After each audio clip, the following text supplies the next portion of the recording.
आज का जो हमारा टॉपिक है वो है कोडिंग डिकोडिंग।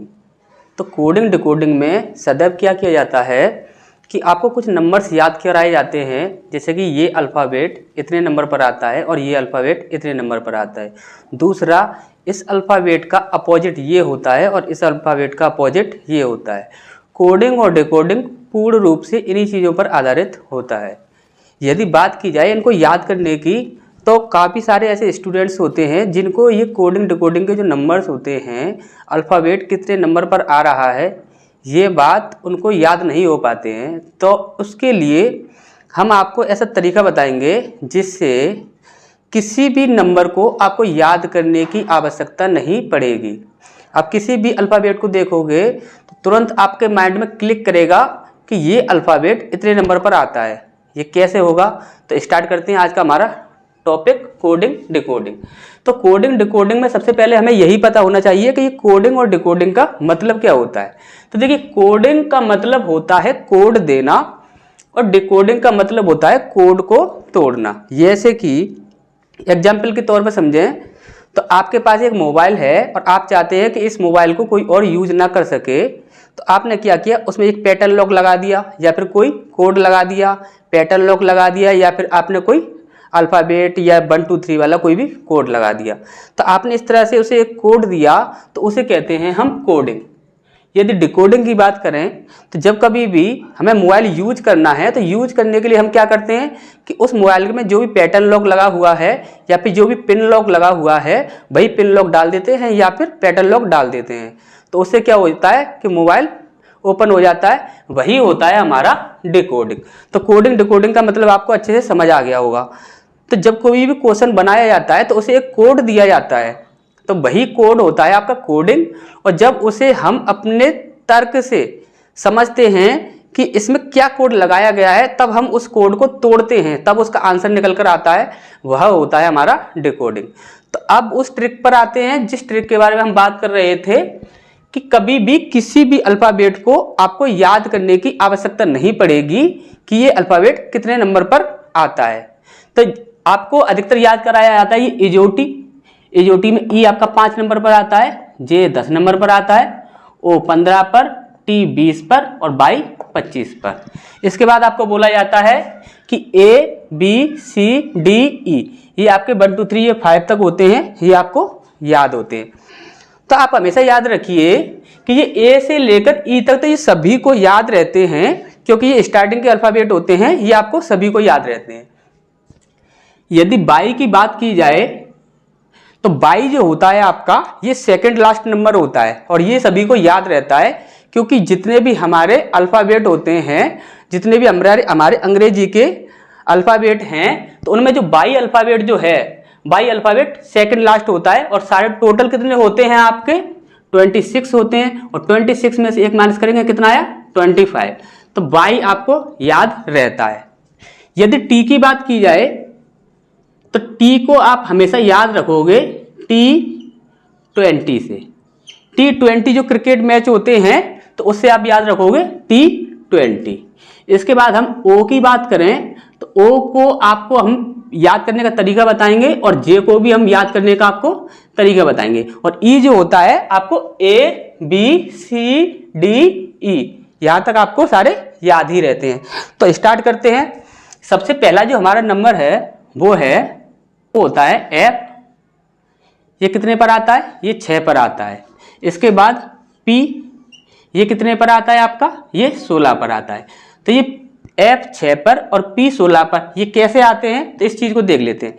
यदि हम एफ को उल्टा लिख दें इस प्रकार से और यहां पर इसको हम मिला दें, तो यहां पर क्या होता है कि जो आपकी हैंड वॉच होती है, जो हैंड वॉच में जो नंबर्स होते हैं वो इसी प्रकार के होते हैं।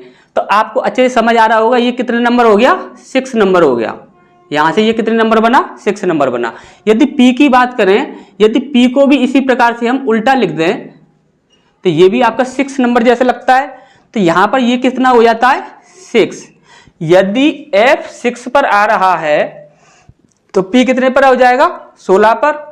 और इसके बाद 26 पर तो हो नहीं सकता, क्यों? क्योंकि 26 पर क्या होता है आपका? जेड होता है। तो ये कितने पर हो जाएगा आपका? 16 पर। तो आपको ये चीज अच्छे से समझ आ गई होगी। इसके बाद हम बात करते हैं जी, और दूसरा है हमारा क्यू। जी जो होता है वो आपका 7 नंबर पर आता है और जो क्यू होता है वो आपका 17 नंबर पर आता है। तो देखते हैं कैसे। ये जो हमने लिखा जी, ये जी में से ये वाला हिस्सा आप गायब कर दीजिए। तो ये कितना बना? 7 बना। अच्छे से समझ आ रहा होगा। ये आपका कितना बना? 7 बना। तो 7 ये बन गया है, तो ये कितने पर आता है? 7 पर आता है। क्यू की बात की जाए तो क्यू हमने लिखा इस प्रकार से, क्यू लिखा और क्यू का भी हमने ये वाला हिस्सा गायब कर दिया। जिस तरह से जी का हिस्सा गायब किया था, इस प्रकार से हमने क्यू का भी हिस्सा गायब कर दिया। अब ये कितना बना? 7 बना। अब जब 7 पर जी आता है तो ये कितने पर हो जाएगा? 17 पर। और 26 पर हो नहीं सकता, क्योंकि 26 तो तुम आपके को टोटल होते नहीं। टोटल कितने होते हैं? 26। इसके बाद हम बात करें एच, और एक होता है हमारा आर। एच जो होता है वो आता है हमारा 8 नंबर पर, और आर जो होता है ये आता है हमारा 18 नंबर पर। कैसे आता है? एच को देखें, ये हमारा एच लिखा हुआ है। एच को हम यहाँ से इस तरह से मिला दें और यहाँ से इस तरह से मिला दें, तो ये आपका 8 बनता है, जो कि आपकी हैंड वॉच में होता है। 8 जो होता है ये आपका बन चुका है। तो ये आपका एच कितने पर आता है? 8 पर आता है। यदि आर की बात की जाए तो आर हमने लिखा, और आर को जो लिखने के बाद हमने ये वाला हिस्सा ये मिला दिया। तो ये कितना बना? 8 बना। जब 8 पर एच आता है तो ये कितने पर हो जाएगा? 18 पर। ये बात आपको अच्छे से समझ आ गई होगी। इसके बाद हम बात करते हैं, जो आई जो हमारा होता है वो 9 पर होता है। इसके बाद एस जो होता है हमारा ये 19 पर होता है। तो ये कैसे होते हैं देखते हैं। आई जो होता है हमारा, इसका ये वाला हिस्सा गायब करो और यहां पर लगा दो, और इसका ये वाला हिस्सा गायब करो और इसे यहां पर लगा दो। तो ये कितना बना? 9 बना। और 9 पर क्या हो गया? आपका आई हो गया। इसके बाद एस की बात करें तो एस जो होता है, हमने ये एस लिखा और एस का ये वाला हिस्सा यहां पर थोड़ा सा हमने बढ़ा दिया। तो ये कितना बना? 9 बना। अब 9 पर जब आई होता है तो ये कितने पर हो जाएगा? 19 पर। तो ये बात आपको अच्छे से समझ आ गई होगी। इसके बाद हम बात करते हैं 10 पर जो होता है आपका, वो कितना होता है आपका? ये हमने बताया था जे। जे जे होता है आपका 10 पर, और टी होता है आपका 20 पर। ये 10 पर होता है और वो 20 पर होता है। अब जे 10 पर कैसे होता है इसको देख लेते हैं। ये हमने लिखा जे। जे जो लिख रहे हैं इसमें एक डंडा है जो कैसा है? टेढ़ा है, और एक डंडा है जो कैसा है? वो सीधा है। तो जो सीधा जो डंडा है उसे हम टेढ़ा करके इसे मिला देते हैं। सीधा जो डंडा है इसे हमने टेढ़ा करके इससे यों की यों ही एज इट मिला दिया। तो ये कितना बन गया? 0। तो 0 पर तो कोई नंबर हो नहीं सकता, तो कितने पर हो जाएगा? ये 10 पर। अब जे कितने पर हो गया? 10 पर। अभी 20 की बात करें तो 20 को आपने को समझना है T20 क्रिकेट। T20 क्रिकेट से आपको हमेशा याद रहेगा कि टी कितने पर आता है?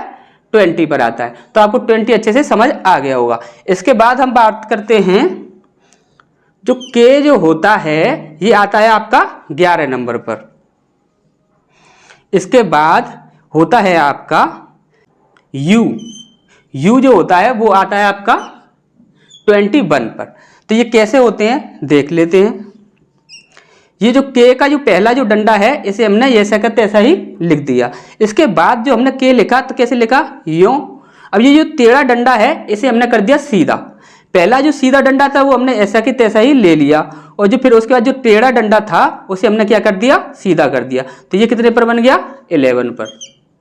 इसी प्रकार से यू की बात करें तो यू कैसा होता है? ये एक टेढ़ा डंडा है, ये एक टेढ़ा डंडा है, इसे हमने क्या कर दिया? सीधा कर दिया। 1 पर आता है आपका ए और 11 पर आता है के। तो ये कितने पर हो जाएगा? 21 पर। ये बात आपको अच्छे से समझ आ गई होगी। इसके बाद यदि आपको ये बात अच्छे से समझ आ गई है तो इसका आप स्क्रीनशॉट ले लीजिए, फिर हम आगे बढ़ते हैं।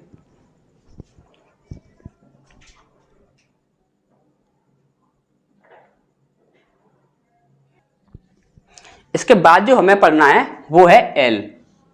तो एल आता है आपका 12 नंबर पर। इसके बाद जो आता है आपका वी जो होता है आपका वो होता है 22 नंबर पर। तो ये कैसे होते हैं ये देख लेते हैं कि एल के, अब मान लीजिए ये दो डंडे हैं, एक और एक दो, तो यहाँ पे हमने लिखा 2 और 2 पर कितना आता है, बी आता है 2 पर। जब बी 2 पर आता है तो ये कितने पर हो जाएगा, 12 पर। ये बात आपको अच्छे से समझ आ गई होगी। अब इसके बाद वी जो है, वी में कितने डंडे हैं, 2 डंडे, 2 डंडे हैं तो हमने इसका 2 लिख दिया। 2 लिख दिया तो 2 पर क्या आता है, बी आता है, 12 पर क्या आता है, एल आता है, तो वी कितने पर हो जाएगा, 22 पर, और 32 पर हो नहीं सकता। ओके। इसके बाद है आपका एम जो कि आता है आपका 13 नंबर पर। इसके बाद है आपका डब्ल्यू जो आता है आपका 23 नंबर पर। एम 13 पर आता है, कैसे आता है, एम को यदि हम घुमा दें तो ये किस प्रकार से हो जाएगा, इस प्रकार से हो जाएगा। तो ये एम है, ये कैसे लग रहा है, 3 जैसे लग रहा है, और 3 पर क्या आता है आपका, सी आता है, तो सी तो हो नहीं सकता। यहां पर एम कितने पर हो जाएगा, 13 पर। इसके बाद डब्ल्यू की बात की जाए तो जो डब्ल्यू होता है इसको भी हम यूं ही घुमा दें तो ये भी आपका 3 बन जाता है। 3 पर क्या होता है, सी, 13 पर क्या होता है, एम, तो ये कितने पर हो जाएगा, 23 पर, और 33 पर हो नहीं सकता। इसके बाद हम बात करें तो एन और इसके बाद एक्स। एन की बात की जाए तो एन आता है आपका 14 नंबर पर, और एक्स की बात की जाए तो एक्स आता है आपका 24 नंबर पर। कैसे, यदि एन को आपने ऐसे लिखा, एन लिखा, एन का आपको क्या करना है, ये वाला जो डंडा है इस वाले डंडे को हटा दीजिए और इस वाले डंडे को हटाकर इधर की साइड कर दीजिए। तो आपको ने देखा होगा 4 का नंबर ऐसे बनाते हैं, आपको ये बात अच्छे से समझ आ गई होगी। तो ये 4 का नंबर हो गया, और 4 पर ये हो नहीं सकता क्योंकि डी आता है 4 पर, तो ये कितने पर हो जाएगा, 14 पर। समझ आ गई होगी ये बात। इसी प्रकार से एक्स की बात करें तो 1, 2, 3 और 4, इसमें 4 डंडे हैं, तो 4 डंडों का हमने क्या कर दिया, 4 का नंबर डाल दिया। इसके बाद 4 का नंबर डाल दिया तो एन आता है आपका 14 पर, तो ये कितने पर हो जाएगा, 24 पर, और 34 पर हो नहीं सकता। इसके बाद हम बात करें 15 पर, तो 15 पर क्या आता है, ओ आता है आपका 15 पर। और यदि बाई की बात की जाए तो बाई आता है आपका 25 पर। तो इनकी बात की जाए तो ओ जो होता है, ओ को आप याद करने के लिए ऐसे कोई बनाने का कोई नंबर, ऐसा कोई तरीका नहीं है, तो आपको इसे आप याद करना है। ऐसे याद करिए जैसे कि जी ओ होता है, वो कैसा होता है, गोल होता है। गोल होता है किसकी तरह होता है, आलू की तरह होता है। समझ लीजिए आलू 15 रुपए पर केजी, आलू 15 रुपए पर केजी। तो आपको इससे ये याद रहेगा कि आलू कितना, 15 रुपए पर केजी, यानी कि आलू मतलब ओ कितने नंबर पर आता है, 15 नंबर पर आता है। और बाई ये आपका सेकंड लास्ट नंबर होता है, तो ये कितने पर आएगा आपका, 25 पर। ये बात आपको अच्छे से समझ आ गई होगी। इसके बाद हम बात करें तो ये जो 25 नंबर तक हो गया आपका। इसके बाद आपका बचा जेड होता है आपका कितने नंबर पर होता है, आपका 26 नंबर पर। ये बात आपको अच्छे से पता ही है। अब इसके बाद बात की जाए टी की, तो टी आपका 20 पर आता है, और उसे कैसे याद करोगे, T20 क्रिकेट।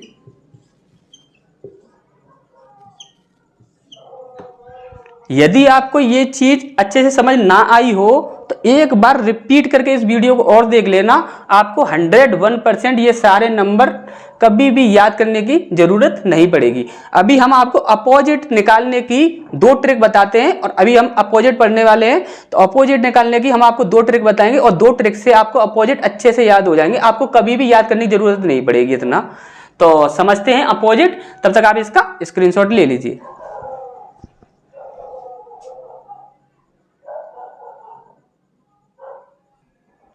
तो अभी जो हमें पढ़ना है वो है अपोजिट वर्ड। तो अपोजिट वर्ड को याद करने के लिए हमें क्या करना है, सबसे पहले आता है आपका ए, और ए का अपोजिट क्या होता है, जेड। ए का अपोजिट जेड होता है, ये आप सभी को याद रहता है, तो इसको कुछ भी ट्रिक बताने की जरूरत नहीं है। इसके बाद बी, बी का अपोजिट होता है, बी का अपोजिट होता है बाई। इसको हम कैसे याद करेंगे, बी ओ बाई, बी का अपोजिट बाई और बाई का अपोजिट बी। इसके बाद बात करते हैं हम सी की। तो सी का अपोजिट होता है आपका एक्स, सी का अपोजिट एक्स होता है। ये हमें कैसे याद होगा, तो आप लोगों ने देखा होगा कि जो छोटे बच्चे होते हैं वो क्रक्स खाते हैं, तो C R U X, crux. C का अपोजिट एक्स और एक्स का सी। इसके बाद डी की बात करें तो डी का अपोजिट जो होता है वो होता है आपका डब्लू। ये कैसे याद होगा, तो जैसे कि आपको पता होगा माउंटेन ड्यू जो होता है उससे हम इसे याद करेंगे, तो डी ई डब्लू, डी का अपोजिट डब्लू और डब्लू का डी। इसके बाद ई, ई का अपोजिट होता है आपका वी। और ये कैसे याद होगा, आप लोगों को पता होगा जो आपके कंपटीशन में एक एग्जाम में जो भी एक सब्जेक्ट आता है उसका नाम है ईबीएस। जो ईबीएस होता है उसका फुल फॉर्म होती है आपकी एनवायरमेंटल स्टडी। तो आपको उसी से इसको याद रखना है कि ईवीएस, ई वी और एस, तो ई का अपोजिट वी और वी का अपोजिट ई। इसके बाद बात करते हैं एफ। एफ का अपोजिट जो होता है वो होता है आपका यू, एफ का अपोजिट यू। तो एफ का अपोजिट यू कैसे होता है, इसको हम याद करेंगे ओफ से। ओफ, जो छोटे बच्चे होते हैं वो कभी भी चोट लग जाती है तो वो कैसे कहते हैं, उफ चोट लग गई। कैसे बोलते हैं, उफ चोट लग गई। तो कैसे याद रखोगे, उफ चोट लग गई, उफ चोट लग गई। इस प्रकार से आप इसे याद रखोगे। इसके बाद हम बात करें जी। जी का जो अपोजिट होता है वो होता है आपका टी। इसे हम कैसे याद रखेंगे, आप लोगों को पता होगा, आप लोगों के अगर प्रीवियस ईयर के एग्जाम पेपर देखोगे तो उसमें यदि हिस्ट्री के बारे में पूछा जाता है तो उसमें क्या क्वेश्चन आता है, काफी बार आपने देखा भी होगा, एग्जाम पेपर में आया भी है कि जीटी रोड किसने बनवाया था। तो ये क्वेश्चन आपका पूछा जाता है। तो जीटी रोड जो होता है वो आपका शेरशाह सूरी ने बनवाया था। तो उसी से आप याद रखोगे जीटी रोड। जीटी रोड जो होता है वो किसने बनवाया था, शेरशाह सूरी ने बनवाया था। तो इससे आपको याद रहेगा जीटी से कि जी का अपोजिट क्या होता है, टी होता है। इसके बाद हम बात करते हैं एच की। तो एच का अपोजिट क्या होता है, एस होता है। एच का अपोजिट एस कैसे होता है, तो इसे हम याद करेंगे हाई स्कूल से। H I G H, high, S C H double O L, school. तो एच का अपोजिट एस और एस का अपोजिट एच। ठीक, तो इससे आपको याद रहेगा। इसके बाद है आपका आई। तो आई का जो अपोजिट होता है वो होता है आपका आर। तो आई का अपोजिट क्या होता है आपका, आर होता है। कैसे याद करेंगे हम इसे, इसे याद करेंगे हम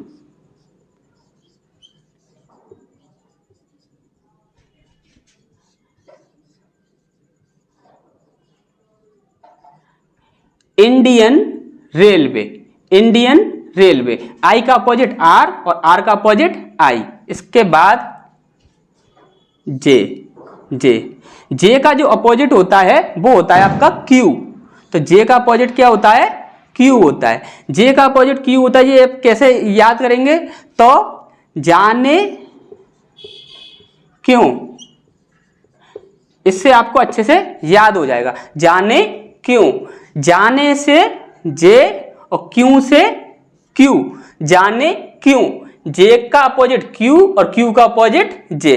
इसके बाद बात करें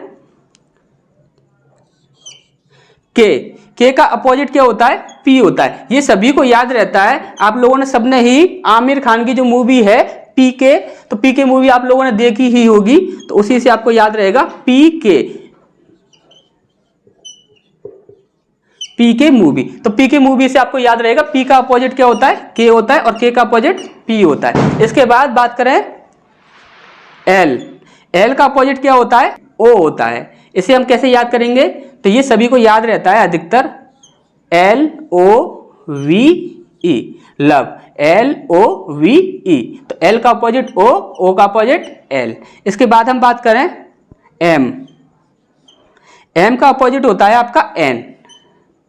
m का अपोजिट n। ये कैसे याद करेंगे? तो इसके लिए काफी सारी ट्रिक है। m का अपोजिट यानी कि मंकी से याद कर लीजिए या फिर मैन से याद कर लीजिए, और भी सारी ट्रिक लग जाएंगी। इस फिलहाल हम इसे मैन से याद कर लेते हैं, m a n। n का अपोजिट m और m का अपोजिट n। तो आपको अच्छे से ये चीजें समझ आ गई होंगी। जितने भी आपके अपोजिट थे वो सारे यहाँ पर आकर कंप्लीट होते हैं। तो ये सारी चीजें यदि आपको समझ ना आई हो, यदि आप इन चीजों को भी याद नहीं रख पा रहे हैं, बाई चांस ऐसा होता है कि आपको किसी वर्ड का अपोजिट नंबर याद नहीं रहता है, आपको ये ट्रिक याद नहीं रहती है, तब आपको क्या करना है? तो उसके लिए आपको क्या करना है कि एक ट्रिक यूज करनी है, वो आपको हम बताते हैं। किसी भी वर्ड को जिसका भी आपको अपोजिट निकालना है उसको आप सिर्फ 27 से माइनस कर दीजिए, 27 से माइनस कर दीजिए, उसका अपोजिट अपने आप निकल आएगा। अब आप बोलोगे कि सिर्फ होते तो 26 हैं, इसमें 27 से माइनस क्यों करें? तो आप याद रखिए, जैसे कि हम हफ्ते की बात करें तो हफ्ता जो होता है आपका Sunday, Monday, Tuesday, Wednesday, Thursday, Friday, Saturday, इस प्रकार से हम गिनते हैं संडे से लेकर सैटरडे तक। संडे को दोबारा से हम इंक्लूड नहीं करते हैं। यदि आपको काउंट करना हो संडे से लेकर संडे तक, तो संडे से लेकर संडे तक यदि आप काउंट करोगे तो आपका वो टोटल 8 डे ही बनेंगे। क्यों? क्योंकि आपने जिस दिन से स्टार्ट किया था उस दिन से तक ही काउंट कर रहे हो आप। तो जिस दिन से स्टार्ट किया है उसी दिन तक का काउंट किया जाएगा, तो आपको एक नंबर बढ़ाना पड़ेगा। उसी प्रकार से 26 होते हैं और 26 में ही यदि आपका एक और बढ़ा दिया जाए तो वो कितने हो जाएंगे? 27। क्यों बढ़ाया जाएगा? क्योंकि जिस नंबर से हम काउंट कर रहे हैं उसी नंबर तक काउंट कर रहे हैं, इसलिए हम 27 से माइनस करेंगे। तो इस ट्रिक को देख लेते हैं। जैसे कि अपना k जो होता है वो कितने पर आता है? 11 पर आता है, ये चीज हमें पता है। तो 27 से हमने 11 को माइनस किया, कितना बचा? यहाँ पर बचा 6 और यहाँ पर कितना बचा? 1। कितना आया? 16। तो 16 पर क्या आता है? p आता है। ये बात आपको अच्छे से पता है। तो हमेशा याद रखिए k का अपोजिट क्या है? p, और p का अपोजिट k। तो देखिए k कितने पर था? 11 पर था, और 11 से हमने 11 को जब हमने 27 से माइनस किया कितना आया? p आया। इसके बाद यदि और देखा जाए, जैसे कि आपका 27 से हमने मान के चलिए जो f होता है वो आपका 6 नंबर पर आता है, f 6 नंबर पर आता है, इसको हमने माइनस कर दिया तो कितना बचा? 21 बचा। और f का अपोजिट क्या होता है ये आपको पता ही है। तो 21 पर क्या आता है? आपका u आता है। क्या आता है? u आता है। 21 पर आपका u आता है। तो f का अपोजिट क्या होता है? u। और हमने याद कैसे किया था? उफ, उफ चोट लग गई, उफ चोट लग गई। तो u का अपोजिट f और f का अपोजिट u। तो इस तरह से आपको समझ आ गया होगा। जो आपका नंबर्स थे उसको याद करने के लिए हमने आपको बता दिया था, उसको आपको याद करने की जरूरत नहीं है। उन्हें सिर्फ आप एक बार देखोगे तो आप जैसे ही देखोगे किसी अल्फाबेट को आपको तुरंत पता लग जाएगा कि ये कितने नंबर पर आता है। क्यों? क्योंकि आपने उसे रट्टा नहीं मानना है, उसे सिर्फ आपको समझना है। जैसे कि Q है, कि Q ये वाला हिस्सा हमने हटा दिया तो ये कितना बन गया? 7 बन गया। तो यही तरीका जो हमने आपको बताया है, यही तरीका आपको यूज करना है और सारे नंबर आपको ऑटोमेटिक ही याद हो जाएंगे, याद करने की आपको जरूरत नहीं पड़ेगी। और ये जो है अपोजिट निकालने वाले ये सारे हमने आपको बता दिए हैं और इन ट्रिकों से आप याद कर लीजिए। और बाई चांस यदि कोई नंबर ऐसा है जो कि आपको याद नहीं हो पा रहा है तो उस नंबर को आप क्या कीजिए? 27 से माइनस कर दीजिए, तुरंत आपको पता लग जाएगा ये कितने नंबर पर आता है। तो यहां तक आपको अच्छे से समझ आ गया होगा। जो नेक्स्ट पार्ट जो हमारा रहेगा वो रहेगा इससे रिलेटेड क्वेश्चन आंसर का। तो मिलते हैं फिर नेक्स्ट पार्ट में, तब तक आप इसका स्क्रीनशॉट ले लीजिए।